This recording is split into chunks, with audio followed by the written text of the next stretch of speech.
लगभग 22 से 23 साल के आसपास थी। देखने में तो वो बहुत हैंडसम था। कद काठी भी लंबी थी। आते ही मुझे नमस्ते भाभी बोला। मैं भी उसे नमस्ते बोली और मैं मछली धोने में लग गई। तब तक वो लोग चारपाई पर बैठकर पेग पे पेग मारना शुरू कर दिए। बीच बीच में वो नौजवान मुझे देख देख कर मुस्कुरा रहा था। मैं ये चीज नोटिस कर रही थी। मैं ये देख रही थी कि वो क्या करने वाला है। मेरे पति तो कुछ ज्यादा ही पी रहे थे और वह नौजवान बस बस कर रहा था। फिर भी मेरे पति उसको पिलाए ही जा रहे थे। करीब 2 घंटे के बाद मछली रोटी बनकर तैयार हो गई। मैं गेट पर आकर पति से बोली, खाना तैयार है, खा लो आके। खा लेंगे, क्यों परेशान हो रही हो, जा अंदर जाकर बैठ जा। मेरे पति मुझ पर चिल्लाने लगे तो मैं उन्हें बिना कुछ बोले वापस रूम में बैठ गई और वो चारपाई पर बैठकर दोनों साथ पी रहे थे और चारपाई से वो मुझे बार बार घूर रहा था। अजीब लगा। मैं समझ गई या तो ये मुझे पसंद करता है या फिर वो शादीशुदा नहीं है। 5 मिनट के बाद मेरे पति उठे और बोले, खाना निकालो। मेरे पति इतने नशे में थे कि एक रोटी खाते ही वो वहीं लुढ़क गए। पर शायद उस लड़के ने कम पी रखी थी, इसलिए वो अभी भी खाना खा रहा था। अरे भाई साहब को क्या हुआ, ये तो सोने लगे कि मैंने कितना मना किया, भैया कम पियो। वो आश्चर्यचकित होकर बोला, अरे इनका तो यही है, आते ही पीने लगते हैं और सो जाते हैं। मैं इनसे एकदम परेशान हो गई हूँ। मेरा तो जीवन ही नरक हो गया है। मैंने पति के चेहरे की तरफ देखकर उनको ताना मारा। वो तो होश में था। बोला, भाभी वाकई में ये रोज आकर सो जाते हैं? हाँ, मैंने जवाब दिया।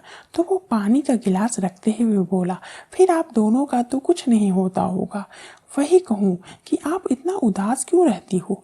अरे भैया कमाते बहुत है लेकिन आपको वो चीज नहीं दे पाते। लड़का समझदारी की बातें कर रहा था। मैं उसकी बातें सुन रही थी। मैंने अपने पति को थोड़ा साइड करके और उनके सराहने तकिया लगाकर लेटा दिया।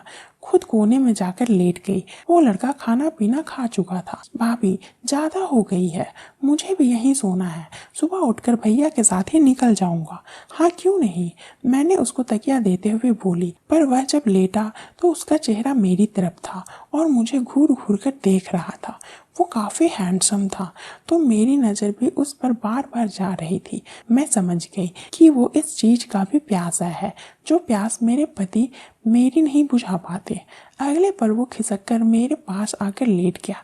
मैं देख रही थी लेकिन मैंने उसको कुछ नहीं बोली। मेरा दिल तो जोर जोर से धड़कने लगा और वो प्यार से बात भी कर रहा था और उसका हाथ मेरे हाथ में था। वो मेरी अंगुलियों को अपनी अंगुलियों से सराहने लगा। मेरे शरीर में तो जैसे सुनामी ही आ गई थी। मैंने आंखें बंद कर ली तो उसकी हिम्मत और बढ़ गई और मेरे पास लेट गया।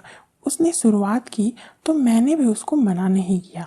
उसने मेरे टांगों पर टांगे रखी तो मेरी सिसकियां निकलने लगी। वह नशे में था और नशे में ही मुझे प्यार करना चाहता था।